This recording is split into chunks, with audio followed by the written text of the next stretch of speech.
ఆంధ్ర తెలంగాణలో తక్కువ ఫీజులతో high quality results ఇస్తున్న ఏకైక సంస్థ తిరుమల్ ఐఏఎస్ ఇన్స్టిట్యూట్. గ్రామీణ ప్రాంతాల్లోని చిన్న రైతులు, వ్యవసాయ కూలీలు, వ్యాపారులకు రుణాలిచ్చే బ్యాంకులు ఆంధ్రప్రదేశ్ విశాఖ గ్రామీణ బ్యాంకులు. ఉమ్మడి తెలుగు రాష్ట్రాల్లో ఎన్నో ఏళ్లుగా ప్రజలకు మత సేవలను అందిస్తున్నాయి.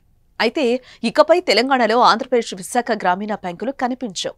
ఏపీజీవీబీ బ్యాంకులు తెలంగాణ గ్రామీణ బ్యాంకులో విలీనం కానున్నాయి.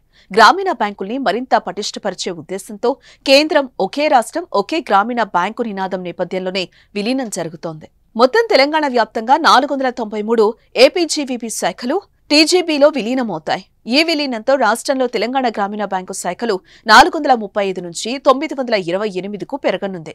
అలాగే 30,000 కోట్ల వ్యాపారం కాస్త 70,000 కోట్ల వ్యాపారంతో వినియోగదారులకు టీజీబీ సేవలు అందించనుంది. వచ్చే ఏడాది జనవరి 1 నుంచి అమల్లోకి వస్తుంది. విలీనం తర్వాత దేశంలోని అతిపెద్ద గ్రామీణ బ్యాంకుల్లో ఒకటిగా తెలంగాణ గ్రామీణ బ్యాంక్ అవతరించనుంది. ఈ విలీన ప్రక్రియలో భాగంగా 4 రోజుల పాటు ఆయా బ్యాంకుల్లో సేవలకు అంతరాయం కలగనుంది. విలీన ప్రక్రియ డిసెంబర్ 28 నుంచి జనవరి 1 వరకు జరగనుంది.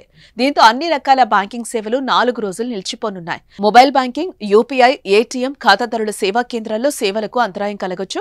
అయితే ఎవరికైనా ఖాతాదారులు అత్యవసరంగా నగదు కావాలంటే 30-31 తేదీలో 10,000 వరకు విత్డ్రా చేసుకునే సౌలభ్యాన్ని తెలంగాణ గ్రామీణ బ్యాంకు కల్పించింది.